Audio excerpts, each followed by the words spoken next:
Ayan, magandang umaga po sa ating lahat. Batiin naman po natin ang ating katabi ng magandang umaga.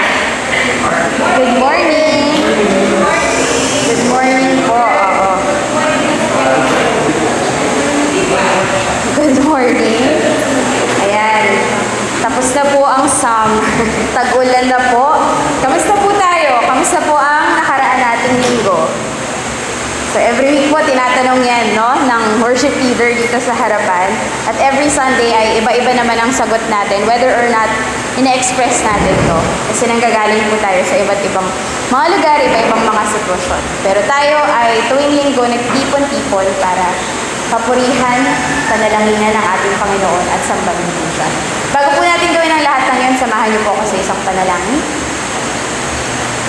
Panginoon, magandang umaga po sa inyo. Salamat po sa isa na namang araw kung saan pwede kami ay magsama-sama bilang isang kongregasyon, bilang Lord of Life, bilang magkakapatid. Pwede namin kayong lapitan, pwede namin kayong sambahin, pwede namin maramdaman ang presensya ninyo sa umagang ito. Nagpapasalamat kami, Lord God, dahil pwede namin itong gawin, pwede namin itong ma-experience. At gusto po talaga namin na maibigay ang aming mga awit, ang aming mga salita sa inyo. At naway kayo ay malugod sa lahat ng aming ibibigay. Ganun din po, Lord God, gusto namin kayo mapakinggan sa araw na to. Sa gagamitin yung mensahero, Lord God, sa gagamitin yung mensahe, hayaan nyo na ito ay mangusap sa amin at madala namin sa aming pang-araw-araw. So Lord God, ngayon, ihanda niyo po kami sa aming pag-awit, sa aming paglapit.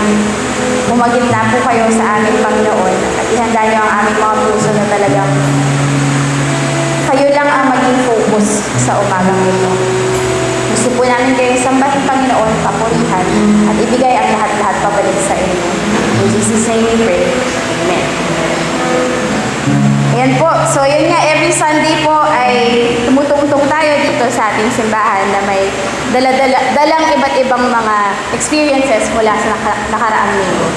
Pero kahit po gaano tayo magkakaiba sa labas, ay dito sa bahay ng ating Panginoon ay iisa lang tayo sa pagiging kanyang mga anak.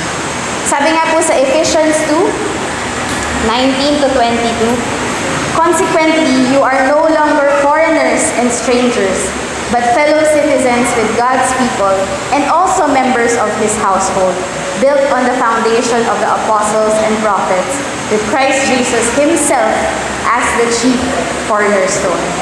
In Him, the whole building is joined together and rises to become a holy temple in the Lord.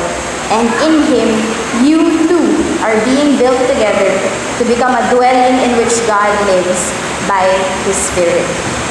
So nananahan po ang Diyos natin dito sa ating simbahan, hindi dahil ito ay isang building, kung hindi ito ay puno ng mga taong naniniwala at nagmamahal sa Kanya. Kahit na iba-iba pa ang mga naging karanasan natin sa nakaraang linggo. Amen po ba? Amen. Tumayo po tayong lahat, papurihan po natin siya.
anak at alagad ni Jesus.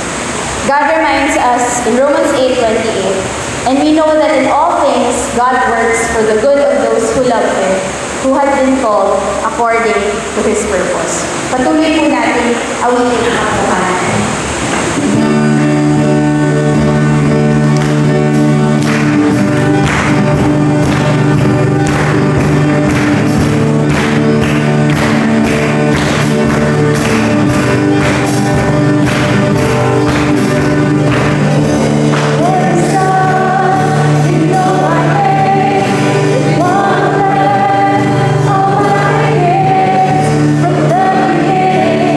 Until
sa Isaiah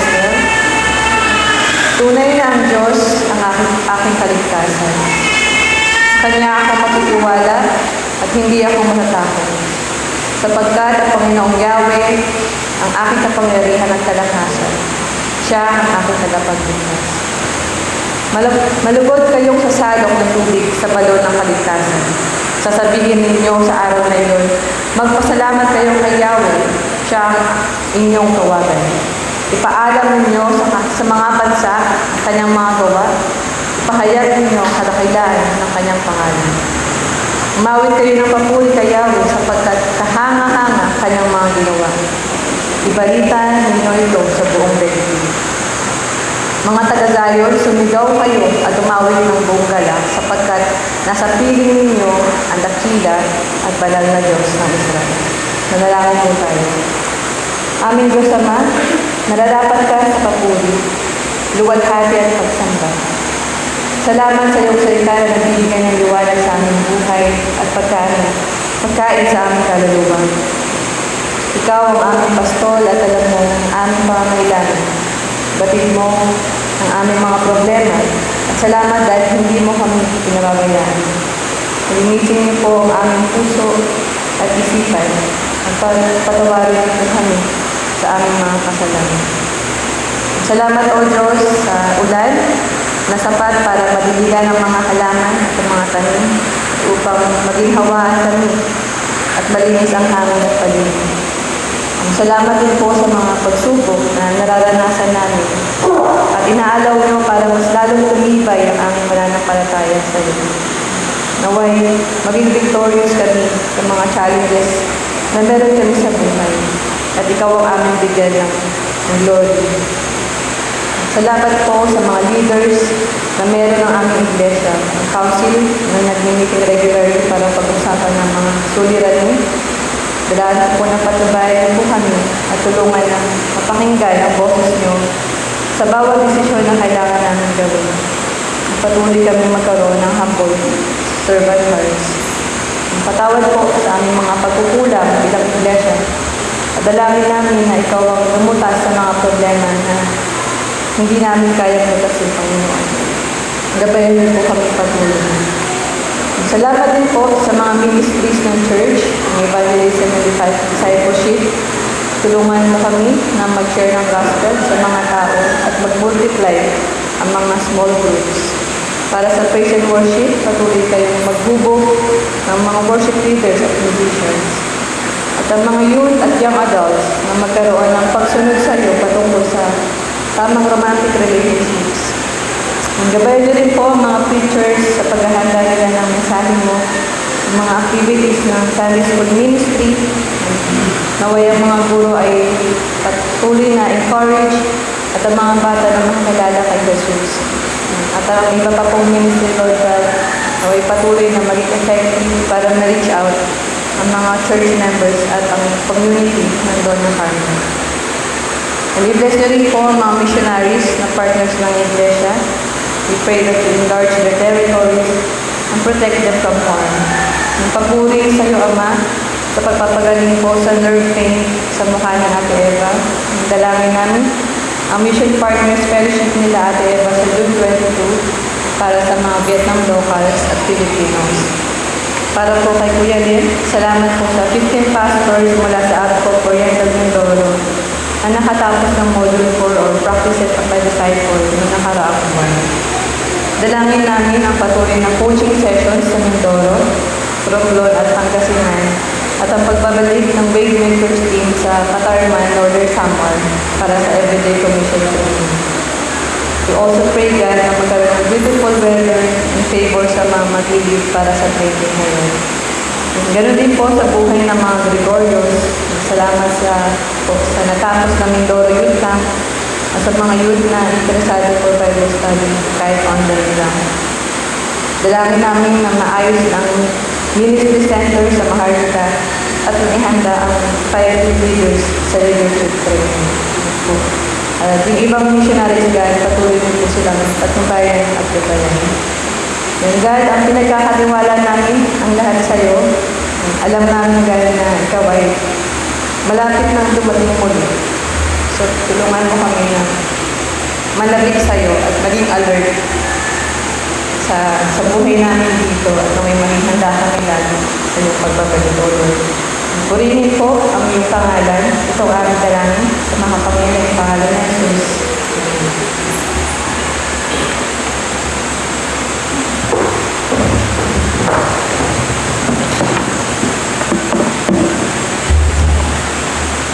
Salamat at pasasyon.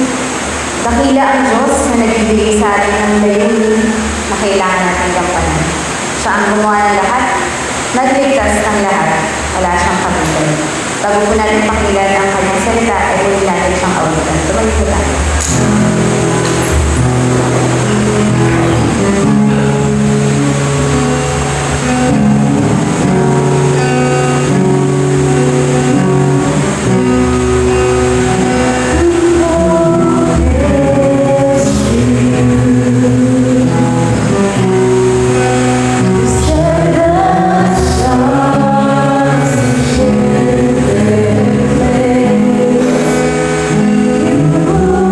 Oh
mensahe ninyo sa amin. Gusto po namin kayong luwalhatiin sa bahid sa pamamagitan ng pagsunod sa inyong Panginoon. Ihanda niyo po kami. In Jesus' name we pray. Amen. Pwede po tayo paupo at tatawagin ko po ngayon ang ating preacher na si Tito Randy.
Magandang umaga sa lahat. Alam niyo ba kung bakit ko kinabit yung power cord? Baka po kasi malobat ako. Kasi mahaba eh. Warning ko na kayo. Pero tanong para sa lahat, sino na dito ang nakapagbasa ng aklat ng Jeremiah? Sino yung nakabasa ng buo na Jeremiah? Mahalaga ang salita ng Diyos at nais kong gamitin ang lahat ng pagkakataon na makita natin ang salita ng Diyos, yung mismong nakasulat, hindi yung nanguya na ng ibang tao. Kaya sa ganung kadahilanan, pasensya na, magiging mahaba ito kasi babasahin natin ang chapters na naka-assign sa akin dahil ayoko na malaktawan siya at mawala yung pagkakataon na mabasa ng bawat isa ang salita mismo ng Diyos. Nandito sa larawan, ito yung no contact apprehension policy. Sino dito ang mga nagmamaneho na naging disiplinado nung sinabing i-implement ulit ang NCAP? Maging totoo lang sa sarili, Ayan, okay. From the time of its implementation until June 4, nagkaroon daw ng apprehension na 5,436 na violations. Paano ba itong no contact policy? Madaming camera. Walang MMDA, walang traffic management officer na hihinto at magbibigay ng ticket. Darating na lamang ang notice sa'yo dahil nakunan ka ng litrato.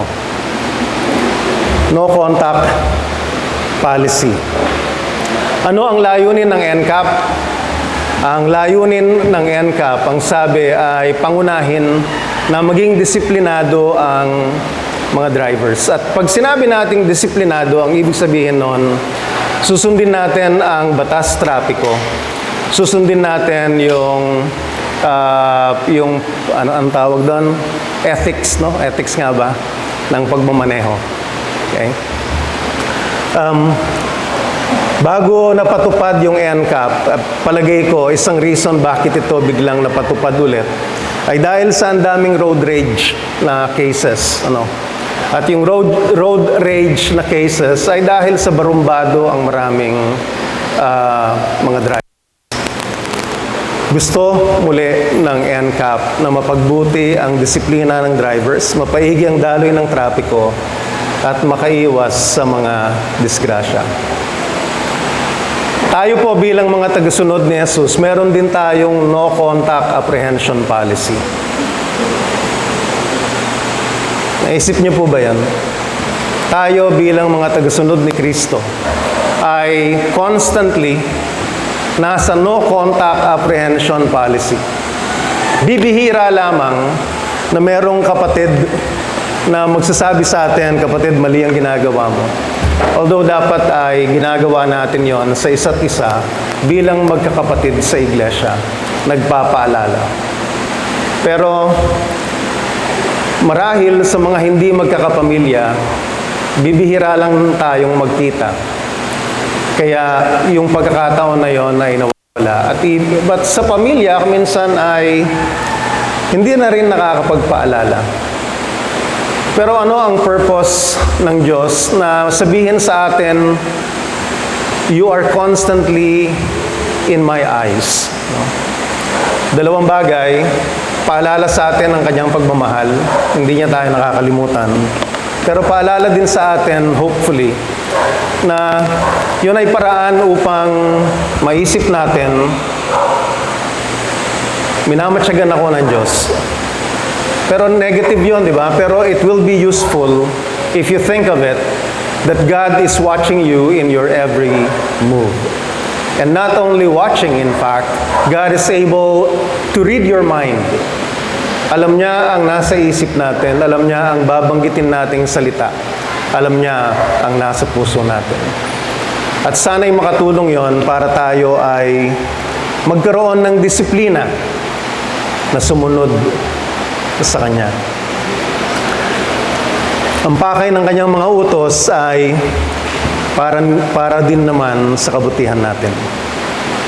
Titingnan natin ngayon ang dalawang chapters sa Jeremiah. Malapit na ito sa katapusan ng aklat ng Jeremiah, Jeremiah 37 and 38.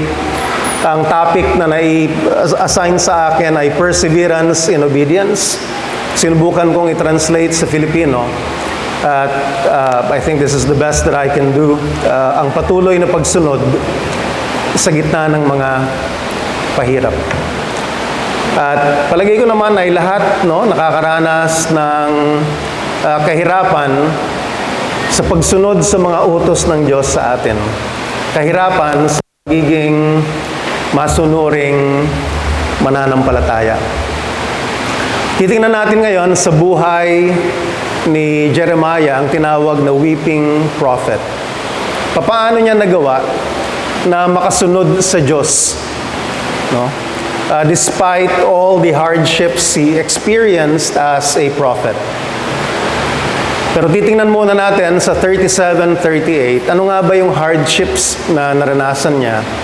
At titingnan din natin sa ibang bahagi ng Jeremiah para madagdagan natin mas maging kumpleto ang kwento. Ano ang mga hardships na naranasan ni Jeremiah? At mga kapatid, encourage ko kayo, habang kayo ay nakaupo, nakikinig, isipin ninyo sa inyong mga sariling karanasan. Ano yung mga hardships na naranasan na ninyo bilang mga mananampalataya?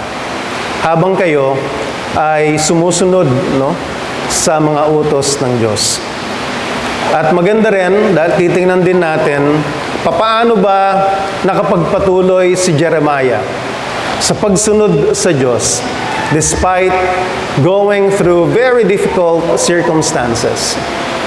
At sa atin din, ganun din, isipin din natin, ano yung mga paraan na napagtagumpayan natin yung struggles natin sa pagsunod sa Diyos. At mga kapatid, maganda na ang mga experiences na yon ay sariwain ninyo lagi sa inyong isipan. Gamitin siya para ma-encourage ang inyong sarili. Gamitin siya para maka-encourage ng iba. Panalangin ko para sa ating lahat na ang buhay ni Jeremias ay magbigay ng gabay sa atin kung paano tayo mamumuhay bilang mga tapat na tagasunod ni Jesus. Manalangin po tayo. Salamat, Panginoon, sa iyong biyaya na napakalawak, napakalalim para sa amin. Salamat, minahal mo kami noon pa man na kami ay nakikipag-away sa iyo. Hindi ka namin kinikilala bilang aming Diyos. Although alam namin na may Diyos, pero hindi kami namumuhay ayon sa buhay na nais mo. Pero sinalo mo kami ng iyong napakalawak na net ng biyaya, ng grace. Salamat sa iyo, Panginoon. Pahintulutan mo ngayon, Panginoon, na ang buhay ni Prophet Jeremiah ay maging inspirasyon sa amin upang makita kung paano nga mapagtagumpayan ang buhay ng isang mananampalataya. At sa bandang huli, Panginoon, makita ang buhay ng Panginoong Jesucristo upang mapagtagumpayan namin ang buhay ng isang mananampalataya. Be with us, Father, in Jesus' name. Amen. Si Jeremiah ay tinawag na maging propeta ng Diyos. 17 years old pa lang siya. May iba na sabi ay anywhere from 17 to 20, pero may mga nagsasabi na parang definite. 17 years old siya. Sino dito ngayon ang 17 years old? Hindi ka 17. No? Pero imagine ninyo kung kayo ay magkaroon ng very clear na tawag sa Panginoon, and in this case, being a prophet, and Jeremiah was just 17 when he was called by God. Ano ang katungkulan ng isang propeta? Katungkulan niya na maghayag ng salita ng Diyos at manghimok sa mga tao na sundin nila ang salita ng Diyos. Gawain ng isang propeta na maglantad ng kasalanan, magpaalala, magpabala, maghikayat, mamagitan, magturo, at magpayo. Alam niyo ba, mga kapatid, ang lahat ng ito ay gawain din natin bilang mga tagasunod ni Jesus. We are called to declare God's word. We are called to point out ano yung mga mali sa buhay ng ibang tao, mali sa buhay natin, mali sa ating society. At gamitin ang salita ng Diyos upang sabihin ito ang nararapat. At hikayatin ang mga tao na sila ay mamuhay ayon sa salita ng Diyos. At tawagin sila sa imbitasyon ng Diyos na sila ay lumapit kay Jesus. A little bit of a background para mas maunawaan natin yung chapters 37-38. Merong isang bansa, yung Israel, composed of the 12 tribes of Israel, anak ni Jacob. Diba? Galing sila sa Israel, dumami doon, napalaya. Pero yung naging unang hari nila si Saul, naging pangalawang hari si David. Ang anak ni David ay si Samuel. Namatay si Samuel, nagkaroon ng anak. David Solomon, nagkaroon ng anak si Solomon, si Rehoboam. Pero may maraming tribu ayaw tanggapin na maging hari nila si Rehoboam. Meron lang 2 tribu na tumanggap kay Rehoboam bilang kanilang hari. Nag-split tuloy si Israel. Yung tribe ng Judah, yung sa south, andon yung tribe ni Benjamin na yung bumuo bale ng Southern Kingdom. Sila yung kumilala sa successor ni Solomon bilang kanilang hari. Yung Northern Kingdom, yun yung 11 or so tribes, pero ayaw nilang tanggapin yung successor ni Solomon bilang kanilang hari. Kaya nagkaroon ng split.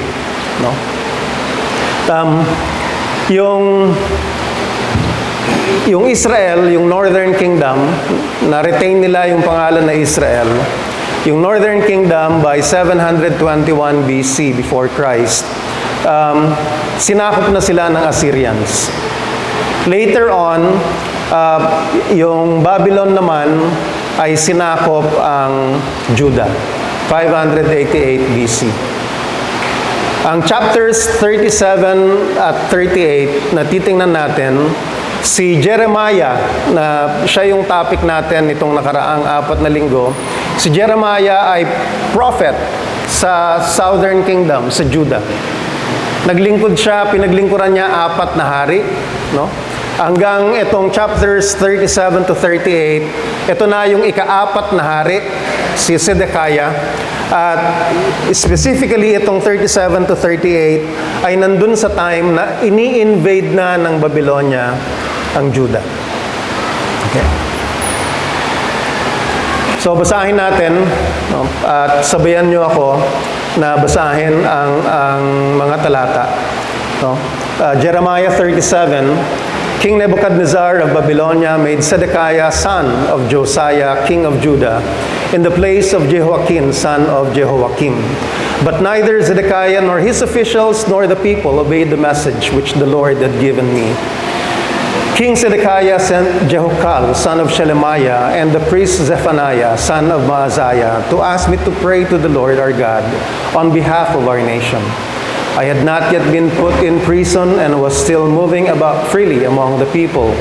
The Babylonian army had been besieging Jerusalem, but when they heard that the Egyptian army had crossed the Egyptian border, they retreated. Verse 1, pansinin ninyo, sino ang nag-assign ng hari ng Judah? Si King Nebuchadnezzar na hari ng Babylonia. Hindi pa naman sila talagang nasakop dito, pero sila ay isang vassal state. Ang isang vassal state, nagpipay ng tribute doon sa mas makapangyarihan, mas malaking, mas powerful na kingdom. Yung si Zedekiah, nag-rule siya sa Judah ng 12 years. And yung first 9 years, nagbabayad sila, nagbibigay sila ng tribute sa Babylonia. But towards the end of the 9th year, kung ano man ang pumasok sa isipan ni Zedekiah, ay nag-decide siya, hindi na siya magpipay ng tribute, no, sa Babylonia. Nagrebelde siya at nakipag-align siya sa Egypt. At syempre, hindi yun nagustuhan ng Babylonia. So doon sa chapters 37 to 38, ito yung panahon na pinuntahan na sila ng Babylonia at tuluyang sinakop. So yun yung circumstances dito sa verses na ito. At dito sa verse 2, makita natin ang sabi, but neither Zedekiah nor his officials nor the people obeyed the message which the Lord had given me. Ano kaya yung message na yon? So merong hari, inassign ni Nebuchadnezzar, pero merong mensahe ang Diyos doon sa inassign na hari, no, kay Zedekiah, nung siya ay naluklok bilang hari. Tingnan po natin ito sa chapter 27. Soon after Josiah's son Zedekiah became king of Judah, the Lord told me, no, ito ay si Jeremiah. Then the Lord told me to send a message to the kings of Edom, Moab, Ammon, Tyre, and Sidon through their ambassadors who had come to Jerusalem to see King Zedekiah. So ito yung typical, may bagong hari, merong mga pupunta to pay respect to the new king. At ginamit ng Diyos yon upang mapagsabihan sila ng kanyang mensahe. Ano ang mensahe? Ang sabi sa verse 4, the Lord Almighty, the God of Israel, told me to command them to tell their kings that the Lord had said, by my great power and strength I created the world, human beings, and all the animals that live on the earth, and I give it to anyone I choose. I am the one who has placed all these nations under the power of my servant, King Nebuchadnezzar of Babylonia. And I have made even the wild animals serve him. All nations will serve him, and they will serve his son and his grandson until the time comes for his own nation to fall. Then his nation will serve powerful nations and great kings. But if any nation or kingdom will not submit to his rule, then I will punish that nation by war, starvation, and disease until I have let Nebuchadnezzar destroy it completely. Ano ang mensahe ng Diyos nito sa mga kay Zedekiah, sa mga nakikinig at dun sa mga pumunta to pay tribute to Zedekiah? Sinasabi ng Diyos dito, I am the Almighty, I am sovereign, I control history. 9, do not listen to your prophets or to those who claim they can predict the future. either by dreams or by calling up the spirits of the dead or by magic. They all tell you not to submit to the king of Babylonia.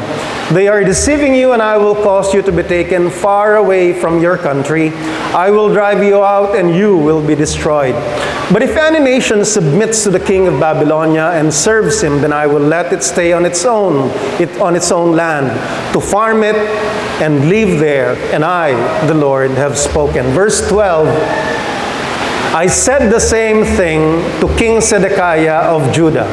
Submit to the king of Babylonia, serve him and his people, and you will live. Magaang ba yung mensahe kay Zedekiah? Mabigat ang mensahe kay Zedekiah. Ikaw ay hari, pero ang sabi ng Diyos sa iyo, submit to this king. No?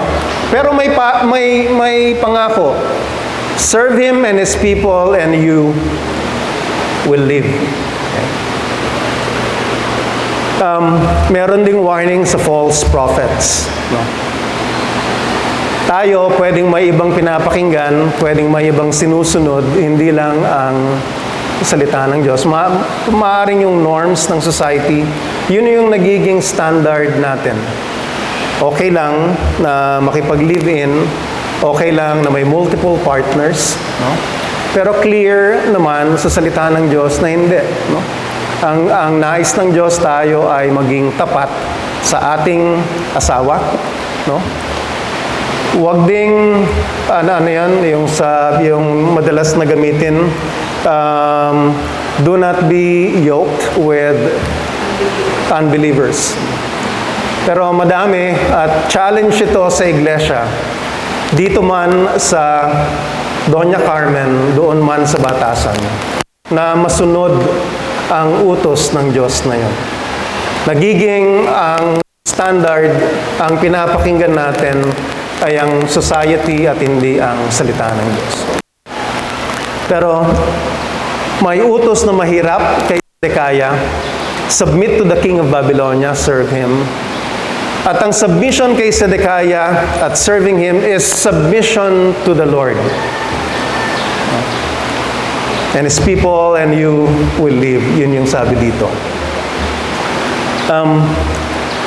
Pero hindi nakinig si Zedekiah, sabi doon sa verse 2, di ba? Hindi nakinig si Zedekiah. At hindi yun first time na hindi nakinig ang mga taong pinaghahatiran ni Jeremiah ng paalala at warning mula sa Diyos. Sa mga naunang 40 years of service bilang isang propeta ni Jeremiah, yung kanyang mga mensahe ay nakatuon sa paghahatol ng Diyos, sa maling pagsamba, at social injustice. At towards the end, no, meron laging panawagan sa pagtalikod, no, sa mga ito. Kanyang inihayag yung pagdating ng Babylon at hinikayat ang mga tao na maging tapat sa kasunduan kay Yahweh. Pero hindi nga nakinig ang mga tao at si Zedekiah sa mga mensaheng yon na pinarating ng Diyos sa pamamagitan ni Jeremiah. Nagatid ng maraming mensahe si Jeremiah tungkol sa kapahamakan at kaparusahan, ngunit ang tungo ng mga ito ay ang panawagan ng pagsisisi at pagpanumbalik kay Yahweh. Pero alam ni Jeremiah yung magiging response ng kanyang mga tagapakinig na hindi sila makikinig. Kasi Diyos mismo ang nagsabi sa kanya sa Jeremiah 7:27. Ang sabi ng Diyos kay Jeremiah, kaya Jeremias, sasabihin mo ang lahat ng ito sa kanila, subalit hindi sila makikinig sa iyo, tatawagin mo sila, ngunit hindi kanila papansinin. Paano kaya tayo, no? Sabi ng Diyos sa atin ay, ibahagi mo ang salita ko. Pero mas makikita din natin somewhere, maririnig natin, nasasabihin ng Diyos sa atin, pero hindi ka papakinggan ng mga taong sharean mo. That would probably be very discouraging to us, no? si Jeremiah, nagpatuloy pa din siya. Pero siguro kung ako, hindi ko na kayo isasama. Kung ako, baka ay sasabihin ko sa sarili ko, ay bakit ko pa gagawin na maghihirap ako, mag-share ng salita ng Diyos, hindi naman pala ako papakinggan ng Diyos.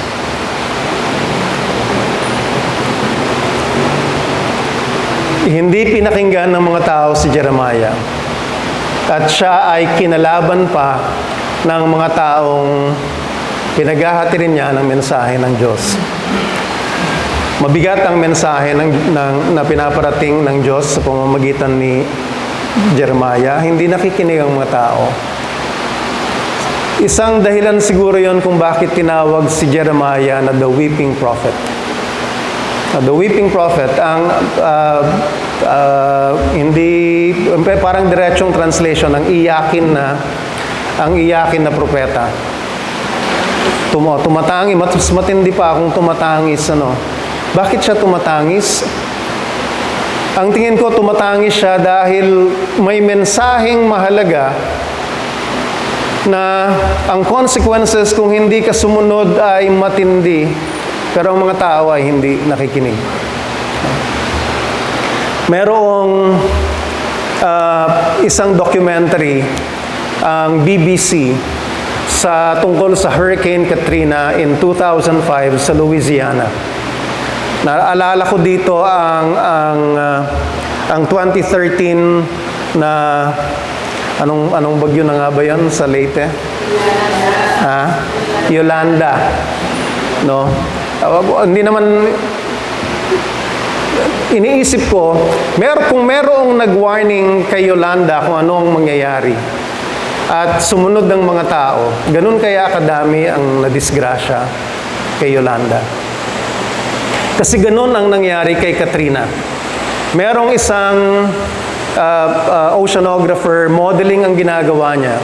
At na-model niya, depende sa intensity, depende sa dadaanan ng bagyo, na kapag ang bagyong ganong kalakas ay dumaan along a certain path papuntang Louisiana, magkakaroon ng matinding pagbaha. At nangyari na yung bagyong Katrina ay papadaan eksakto doon sa path na minodel niya, na that would be the worst case scenario at Hurricane 5, Category 5, yung hurricane.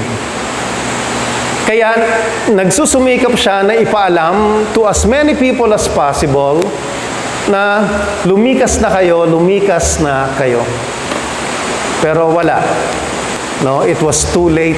No, when the people listened, ang daming namatay. That frustration I feel as a scientist in the Philippines. Na madami kaming karanasan, madaming mga findings na binabahagi sa pamahalaan, pero hindi naman nakikinig ang pamahalaan, hindi naman nakikinig ang mga tao. Paano pa kaya sa karanasan ni Jeremias na buhay at yung fate ng bansa, yung at stake, no? Walang nakikinig. At talagang mabigat, no, sa puso ni Jeremias yung mensahe at hindi niya rin mapigil ang sarili niya na ito'y hindi sabihin. Ito yung sinabi sa atin ni Janina last week no, mula doon sa yung panaghoy ni Jeremias, no, sa chapter 20. Ano kaya yung pakiramdam ni Jeremias? Pero kung titingnan natin si Jeremias, nagpatuloy pa din siya sa kanyang gawain sa paghahatid ng salita ng Diyos despite all of those difficulties. Lahat tayo ay tagapaghatid ng salita ng Diyos. Kaya nang isipin natin, ano kaya yung mga karanasan natin bilang tagapaghatid ng salita ng Diyos? No? Napigilan ba tayo nito? Napipigilan ba tayo nito? At magandang tingnan natin si Jeremias ang kanyang mga karanasan. Pero hindi siya napigilan sa paghahatid ng salita ng Diyos. Mga utos ng Diyos sa atin, may mga utos ba tayong hindi sinusunod dahil mahirap siyang sundin. Para sa buhay ni Jeremias, ang paghahatid ng salita ng Diyos o ang pagiging propeta ay napakahirap. Pero ginawa niya yung kanyang tungkulin bilang isang propeta. Ano ang mga struggles natin sa pagsunod ng mga utos ng Diyos? Tuloy natin, chapter 37 pa din, verse 6. Then the Lord, the God of Israel, told me to say to Zedekiah, the Egyptian army is on its way to help you, but it will return home. Then the Babylonians will come back, attack the city, capture it, and burn it down. I, the Lord, warn you not to deceive yourselves into thinking that the Babylonians will not come back, because they will. Even if you defeat the whole Babylonian army, so that only wounded men are left lying in their tents, they would still get up and burn the city to the ground. The Babylonian army retreated from Jerusalem because the Egyptian army was approaching. Verse 12, so I started to leave Jerusalem and go to the territory of Benjamin to take possession of my share of the family property. But when I reached the Benjamin gate, the officer in charge of the soldiers on duty there, a man by the name of Uriah, the son of Shelemiah and grandson of Hananiah, stopped me and said, "You are deserting to the Babylonians." I answered, "That's not so. I'm not deserting." But Uriah would not listen to me. Instead, he arrested me and took me to the officials. They were furious with me and had me beaten and locked up in the house of Jonathan, the court secretary, whose house had been made into a prison. I was put into an underground cell and kept there a long time. Bakit pinagbintangan si Jeremias? No, at ano kaya yung motibo ni Uriah? Si Uriah is one of the officers doon sa court ni Zedekiah. Lahat ng nakakapakinig ng mensahe ni Jeremias ay galit sa kanya, because it's gloom and doom na message. Okay?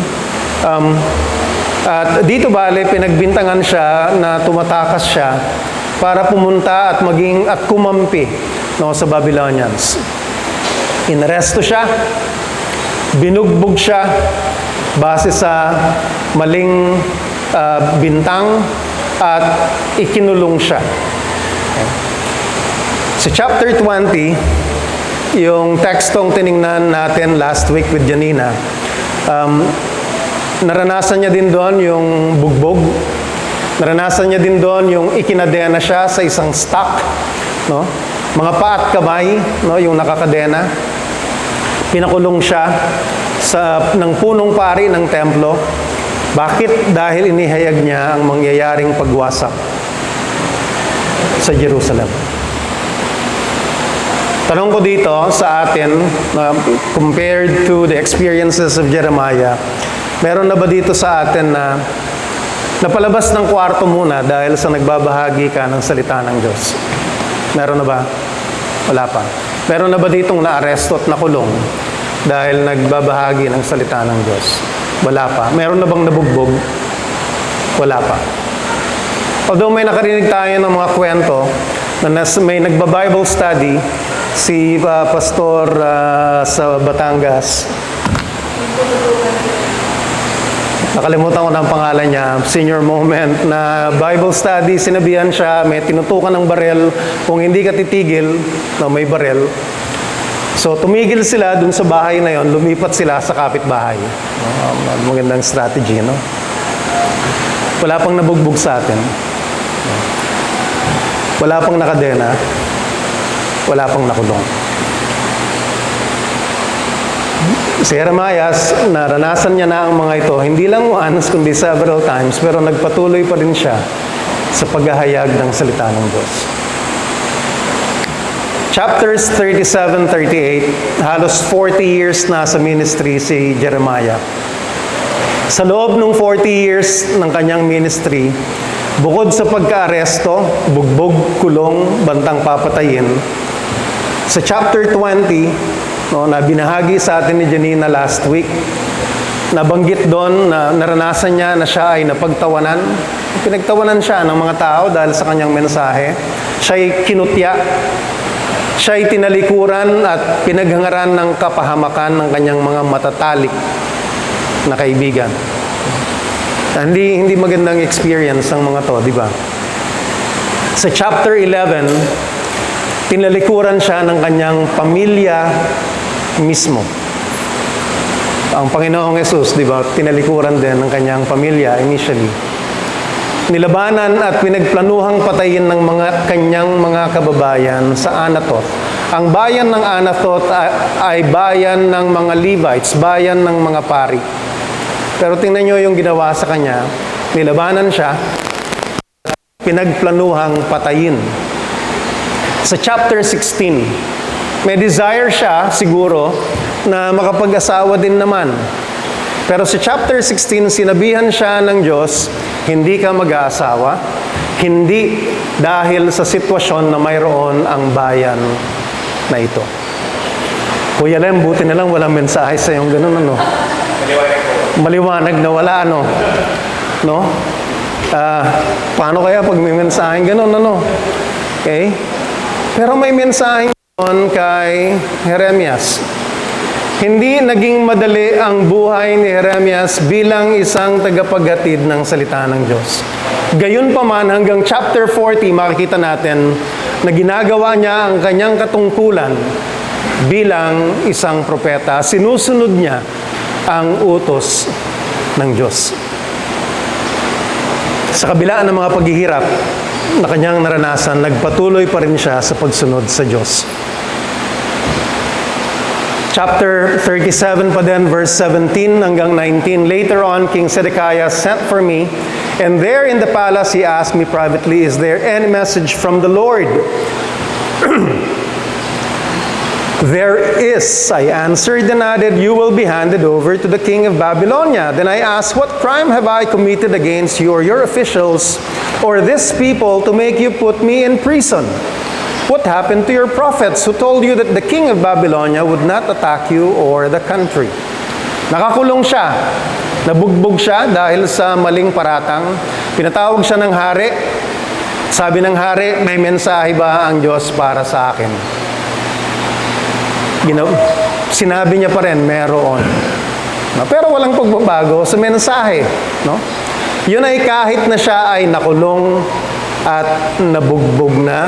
At mapapansin nyo sa verses 18 and 19, may katapangan pa yung kanyang pagsabi. No? Pinamukha niya pa sa hari, kay Haring Zedekiah, sa verse 19, o kumusta na ang inyong mga false prophets? Merong false prophet ang pangalan si Hananiah. Kung gusto nyong balikan, kung nagno-notes kayo, tingnan nyo sa chapter 28. Verse 20, 21, and now, Your Majesty, I beg you to listen. Biglang kabig, no? Si Jeremias dito sa kanyang tono. And now, Your Majesty, I beg you to listen to me and do what I ask. Please do not send me back to the prison in Jonathan's house. If you do, I will surely die there. So King Zedekiah ordered me to be locked up in the palace courtyard. I stayed there, and each day I was given a loaf of bread from the bakeries until all the bread in the city was gone. Maaring ang request na ito ni Jeremias ay dahil sa hindi talaga maganda yung kondisyon doon sa kulungan. Kasi underground yung kanyang kulungan. Maaring madilim all day long, maaring malamig lalo na sa gabi. At palagay ko ang isang struggle niya, wala siyang makausap. Sa chapter 20, at maganda talagang tingnan natin yung chapter 20, ang sinabi niya, kung hindi ko sasabihin ang salita ng Diyos, parang ang bigat, no, para sa kanyang puso. Palagay ko, part ng kanyang struggle dito ay nawalan siya ng pagkakataon na ibahagi ang salita ng Diyos.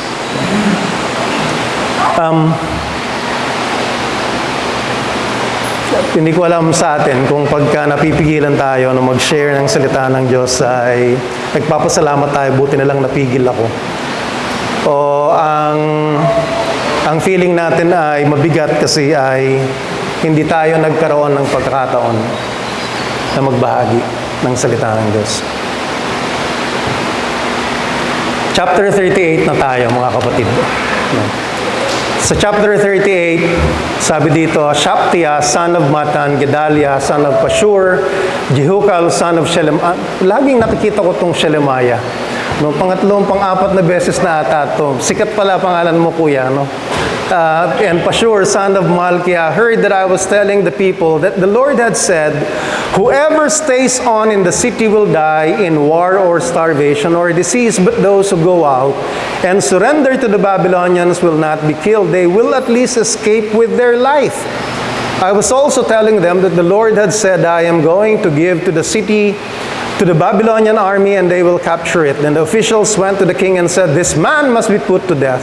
By talking like this, he is making the soldiers in the city lose their courage, and he is doing the same thing to everyone else left in the city.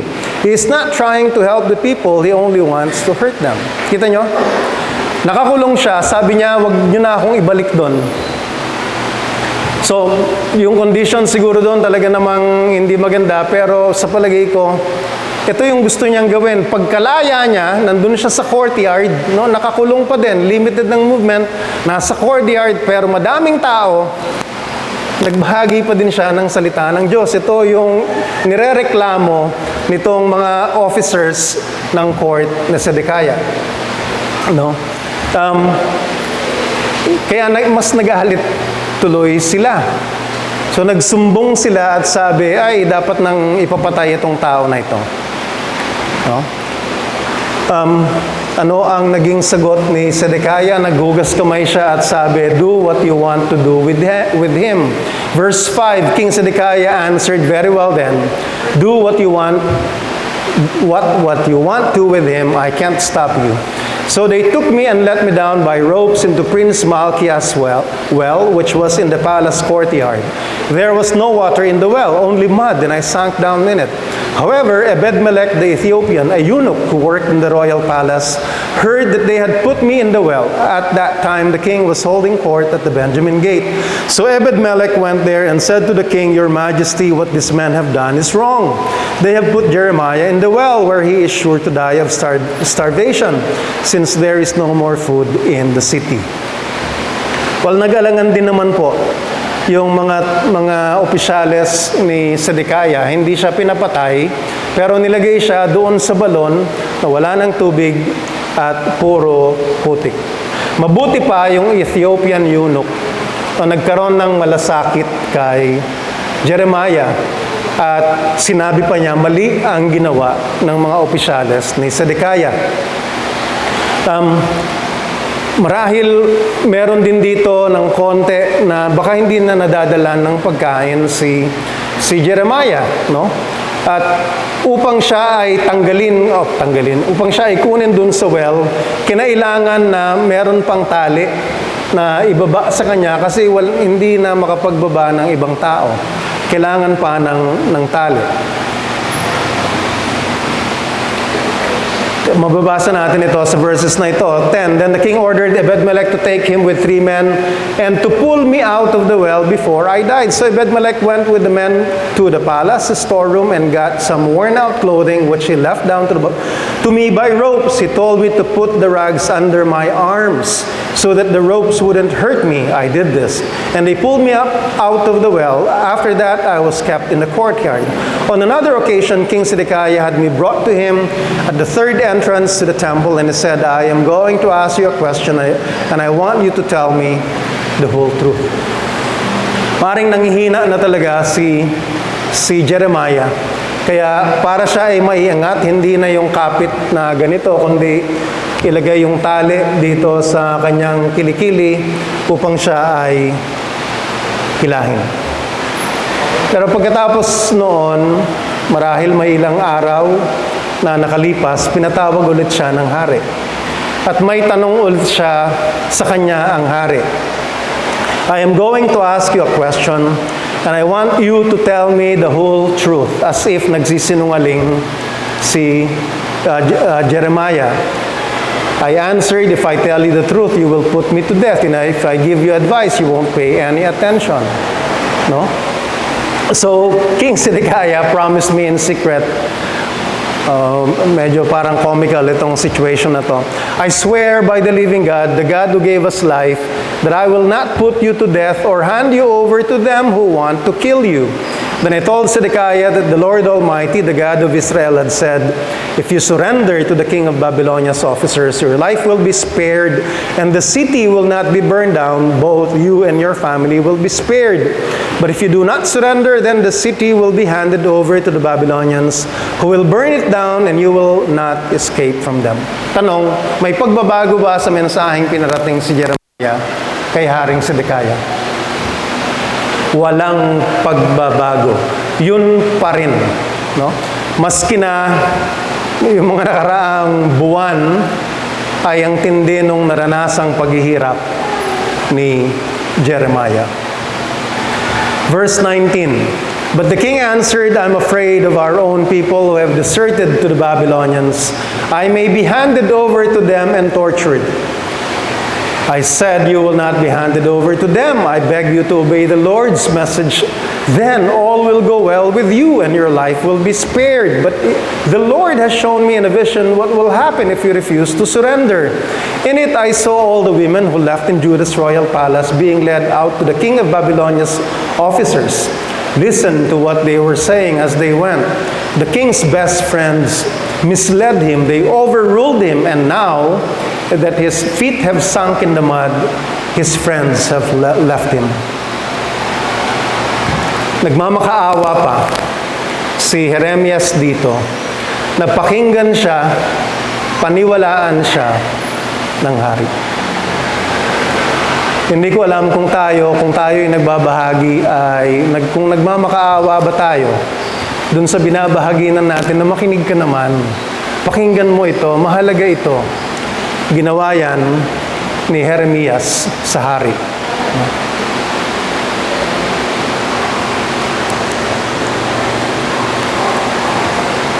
Then I added, all your women and children will be taken out to the Babylonians, and you yourself will not escape from them.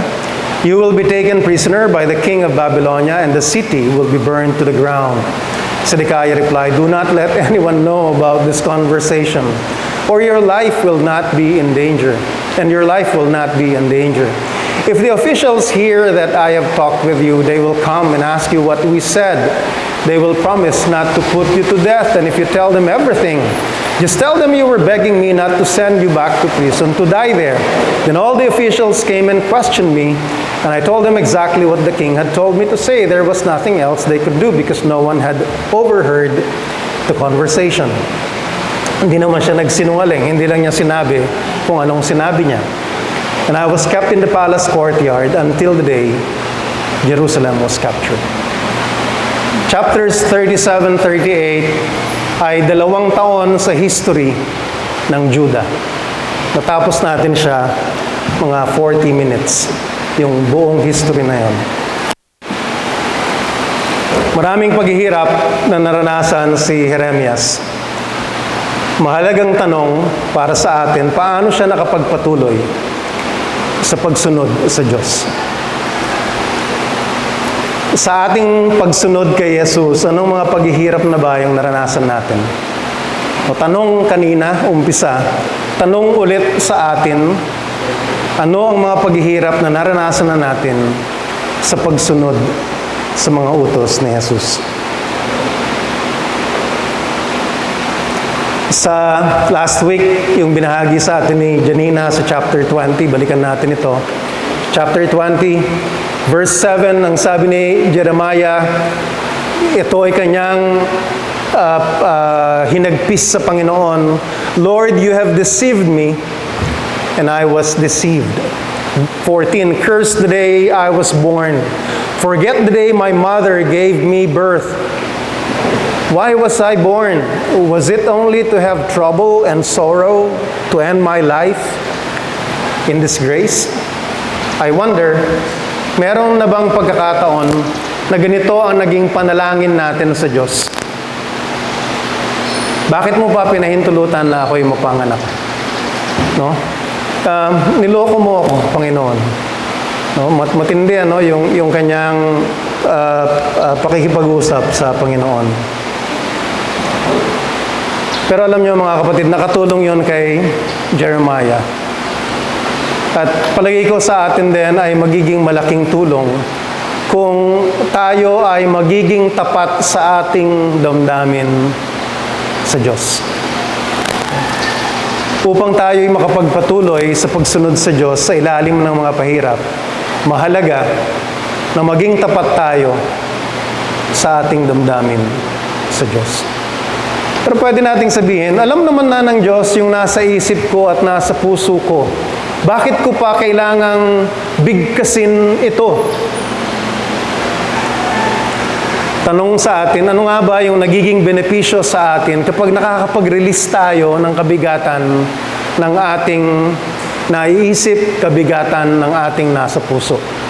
May mga benepisyo ito mga kapatid.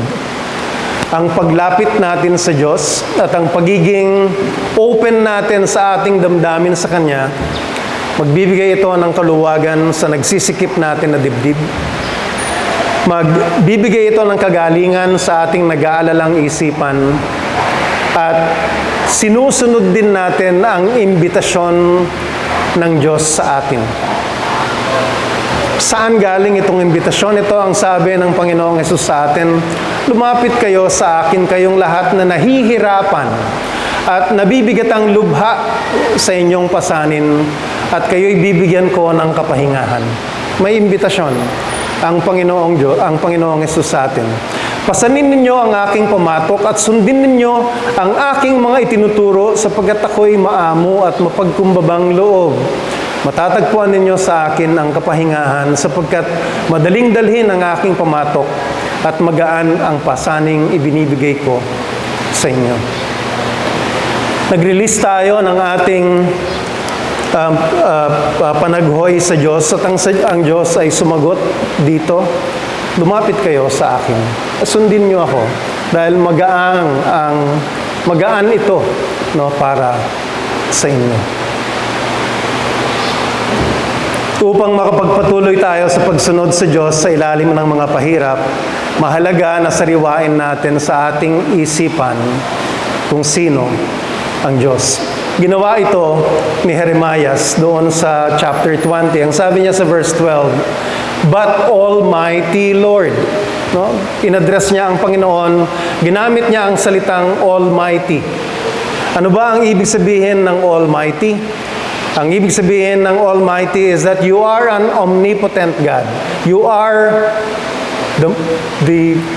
ang pinakamakapangyarihan. At pag sinabing Almighty, ay sinasabi nito, wala nang ibang nakahihigit sa iyo. So dito, sa verse 20, chapter 20, verse 12, si Jeremiah, sa gitna ng kanyang pagbigkas ng kanyang kabigatan sa loob, nilabas niya yung recognition, you are the Almighty God. Sabi din niya sa verse 17 ng chapter 32, "Ah, Lord God, it is you who have made the heavens and the earth. By your great power and by your outstretched arm, nothing is too hard for you." Recognition that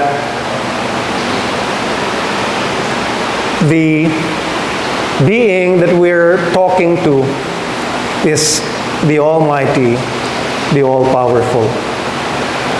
Ang pagkilala kung sino ang Diyos ay nagbibigay ng tungtungan sa ating pagsunod sa Kanya. Kung Siya ay Almighty, walang imposible sa Kanya. Kahit na anong mahirap na pasanin natin, ilalapit na natin sa Kanya, kung nanaisin Niya, masosolve niya yon para sa atin. At dinideclare ni Jeremiah na Almighty siya. Kasi ang bigat-bigat ng saloobin niya dahil sa mga naranasan niya. At ginagamit niya yon bilang tungtungan sa kanyang pagsunod sa Kanya. At tayo din sana, gawin natin yon. Lagi nating alalahanin na ang sinasamba nating Diyos, ang Almighty. walang imposible sa Kanya. Mahalaga na sinasariwa natin yung kabutihan ng Diyos sa atin. Ang sabi ni Jeremiah sa verse 11 sa chapter 20, "But you, Lord, are on my side, strong and mighty." Naranasan niya na yon. Doon sa mahabang panahon ng kanyang paglilingkod sa Diyos, maraming pagkakataon naranasan niya yung katapatan ng Diyos sa kanya at sinasariwa niya yon sa kanyang isipan. Makakatulong yon sa atin dahil ang ating pagsariwa sa ating mga dating biyayang natanggap sa Diyos ay magpapatibay sa ating pagsunod sa Kanya. Ginawa na ng Diyos ito sa akin, wala akong duda gagawin ito muli ng Diyos para sa akin. Dineclare ni Jeremiah sa chapter 17, verse 17, "Blessed is the man who trusts in the Lord, whose trust is the Lord." Ibig sabihin, wala nang ibang pagkakatiwalaan pa kundi ang Diyos lamang. Kailangang buo ang ating pagtitiwala sa Diyos. Pinatunayan ito ni Jeremiah, no? Manabasa natin sa chapter 37 na may gusto siyang lupa na puntahan, kaya siya ipinakulong, no? Bali, under siege na sila, sinasakop na sila. Mababasa natin sa chapter 32, sinabihan siya ng Diyos, "Jeremiah, bumili ka ng lupa." Ito yon sa chapter 32. "The Babylonians have built siege mounds around the city to capture it, and they are attacking. War, starvation, and disease will make the city fall into their hands. You can see that all you have said has come true. Yet, Sovereign Lord, you are the one who ordered me to buy the field in the presence of witnesses, even though the city is about to be captured by the Babylonians. The Lord Almighty, the God of Israel, has said that houses, fields, and vineyards will again be bought in this land." Sabi ng Panginoon, "I will restore the people to their land. I, the Lord, have spoken." Binili nga ni Jeremiah yung lupa in the midst of war, in the very setting na masasakop na, no? Judah was about to fall in the hand of Babylon. So kung tayo yun, iisipin natin, para saan pa nabibili ako ng lupa, masasakop na ito ng Babylonians. But nevertheless, he bought the land. Bakit? Nagtitiwala siya sa pangako ng Diyos. "I will restore the people to their land. I, the Lord, have spoken." He placed his money where his mouth is. No? Makapit tayo sa pera, di ba? Pag wala tayong tiwala, we will not let go. But Jeremiah did so. Okay? Nagpatuloy sa pagsunod si Jeremias dahil buo ang kanyang pagtitiwala sa Diyos. At kailangan din natin yon, mga kapatid. Upang tayo makapagpatuloy sa pagsunod sa Diyos, kailangan buo ang ating pagtitiwala sa Kanya. At mahalaga na nagbibigay tayo ng papuri sa Diyos. Ginawa ito ni Jeremias, verse 13, chapter 20. "Sing to the Lord, praise the Lord." Sa kalagitnaan ng hinagpis, in between, nandun yung kanyang pagkilala kung sino ang Diyos at ang pagbibigay ng papuri sa Diyos. Bakit? Dahil ang pagbibigay ng papuri, pagbibigay ng pasasalamat, ay pagkilala na ang Diyos ay involved sa ating buhay. At mahalaga yon na lagi nating iniisip, ang Diyos ay involved sa buhay ko. Ang Diyos ay hindi malayo sa akin. Ang Diyos ay kilala ako. Ang Diyos ay alam ang nangyayari sa buhay ko. Ang hinagpis ni Jeremias sa chapter 20 ay isang panalangin. Nananalangin siya habang binabanggit niya ang hinagpis, at mahalaga na patuloy tayong nananalangin sa Diyos. No, dahil ang panalangin, sa panalangin maaari nating marinig ang Diyos. Sa chapter 37, sabi ni King Zedekiah kay Jeremias, "Pray to the Lord." Sabi ni Zedekiah kay Jeremias, pray to the Lord. Alam nung hari ni Zedekiah ang power ng prayer. Then the Lord, the God of Israel, told me. Ibig sabihin, nanalangin nga si Jeremiah. Pero malamang hindi dahil sa may sinabihan siya ng Haring Sedekaya, kundi ang panalangin ay way of life ni Jeremias. Kailangan natin ng constant na communication with the Lord through prayer. Dahil mangungusap ang Diyos sa atin, at kapag nangusap ang Diyos sa atin, kailangan nating makinig. Upang makapagpatuloy tayo sa pagsunod sa Diyos sa mga pahirap, mahalaga ang pakikinig sa Diyos. At maaaring may iba't ibang paraan ng pakikipag-usap ng Diyos sa atin. Maaaring nakinig tayo sa radyo, nakikinig kayo sa nangangaral, hindi kayo natutulog, Bible study, sa sarili nyong pagbasa ng Biblia. No? Sa ating panahon, may Biblia na tayo. At ang Biblia ay ang salita ng Diyos. At ang instructions niya ay nandun, gabay para sa atin. At i-encourage ko talaga ang lahat na mag-invest kayo ng oras sa pagbasa ng salita ng Diyos. Walang masasayang. Ang sabi nga sa Timothy, all Scripture is inspired by God and is useful for teaching the truth, rebuking error, correcting faults, and giving instruction for right living, so that the person who serves God may be fully qualified and equipped to do every kind of good deed. Mahalaga ang salita ng Diyos. At ang salita ng Diyos ay si Jesus mismo. No, ang sabi sa John 1:1, in the beginning, the Word already existed. The Word was with God, and the Word was God. No? Upang makapagpatuloy tayo sa pagsunod sa Diyos sa ilalim ng mga pahirap, kailangan natin si Jesus. No? Dahil si Jesus na salita ng Diyos ay nagkatawang tao para sa atin. Nais kong magtapos sa talatang ito. Hindi pa pala, meron pang isang slide after this. Ang sabi sa Hebrews 12:12, let us keep our eyes fixed on Jesus, on whom our faith depends. From beginning to end, He did not give up because of the cross. On the contrary, because of the joy that was waiting for Him, He thought nothing of the disgrace of dying on the cross. And He is now seated at the right side of God's throne. Jesus is also an example of a prophet who suffered much for us.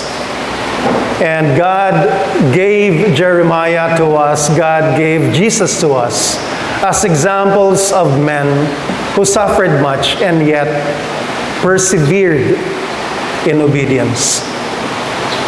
They were given to us as examples. But Jesus was given to us not just as an example, but to be our Lord and to be our Savior. Upang makapagpatuloy tayo sa pagsunod sa Diyos sa ilalim ng mga pahirap, kailangan natin sa Jesus. Kailangan natin sa pamamagitan ni Jesus na paunlakan ang kanyang imbitasyon na sumandig sa Kanya, makipag-usap sa Kanya, ilagak ang ating mga alalahanin sa Kanya, kilalanin Siya, basahin natin ang Biblia, pakinggan Siya, pagkatiwalaan Siya, at sariwain ang mga kabutihan Niya at papurihan Siya. Magandang umaga sa lahat.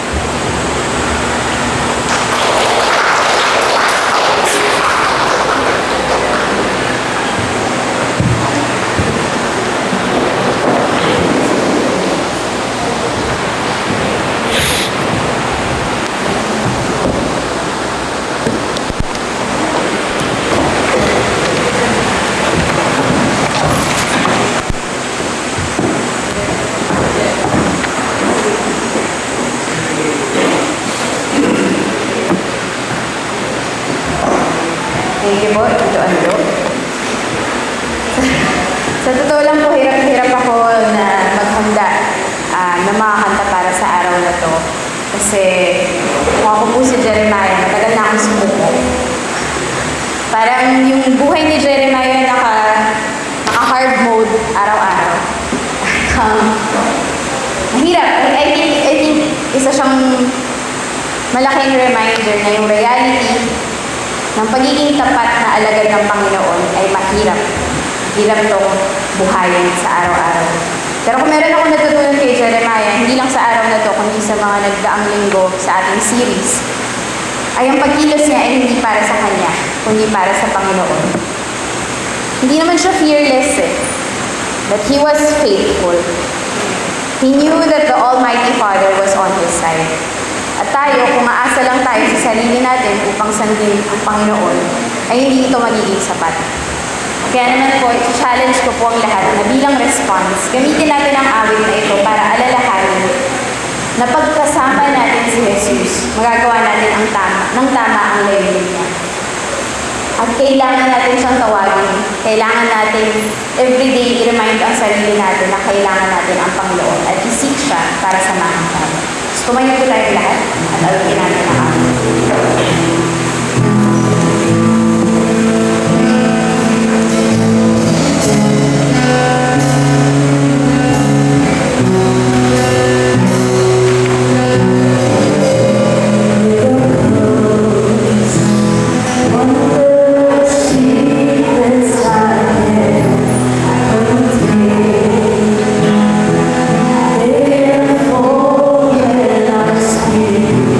Your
Kids Sunday School at 8:15 a.m.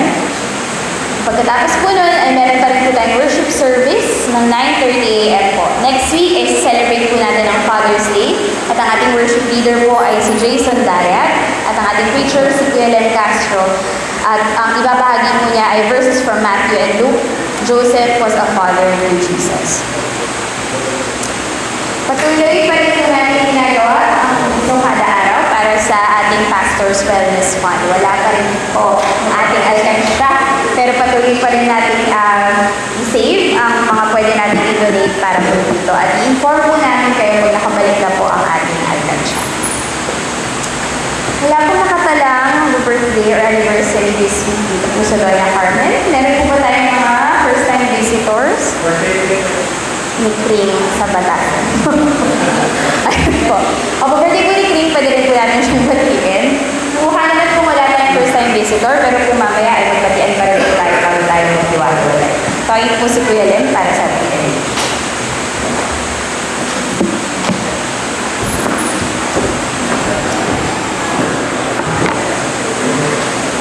Tumayo po tayo na. Samahan niyo po ako sa panalangin. At tanggapin din natin yung kapangyarihan mula sa salita ng Diyos. Manalangin po tayo.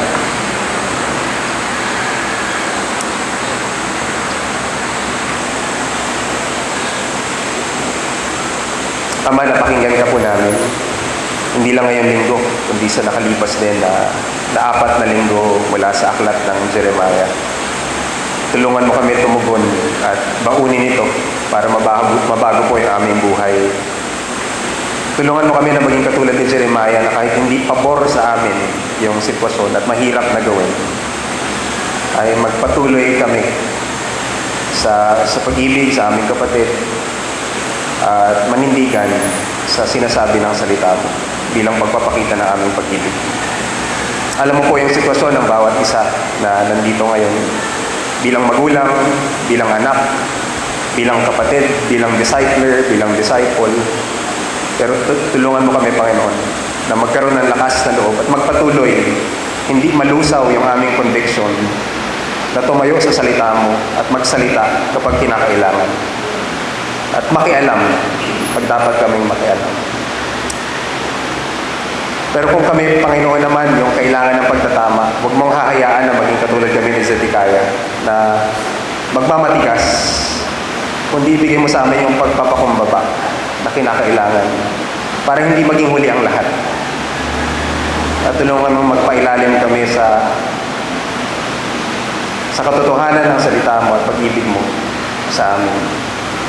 Tulungan mo kami bilang isang iglesia na maging tapat sa aming mga narinig at harapin itong linggo na darating baon-baon itong mga katotohanan na aming napakinggan. Ang sabi po sa awit 34, ang aking dalangin dininig ng Diyos, inalis niya sa akin ang lahat kong takot. Nagalak ang aping umasa sa Kanya, pagkat di nabigo ang pag-asa nila. Tumatawag sa Diyos ang walang pag-asa, sila'y iniligtas sa hirap at dusa. Mga mata ni Yahweh, sa matwid na katuon, sa kanilang pagdaing, lagi siyang tumutugon. Sa mga masasama siya'y tumatalikod, at sa alaala sila'y mawawala. Agad dinirinig, daing ng matuwid, inililigtas sila sa mga panganib. Tinutulungan niya mga nagdurusa at di binibigo ang walang pag-asa. Tingnan mo at lasapin ang kabutihan ni Yahweh. Mapalad ang mga taong nananalig sa Kanya. Matakot kay Yahweh kayo na Kanyang bayan nang makamtan ninyo ang lahat ng bagay. Mga lingkod niya ay Kanyang ililigtas. Sa nagpapasako, siya ang mag-iingat.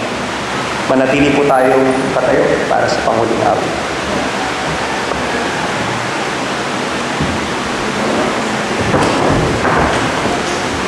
Bago tayo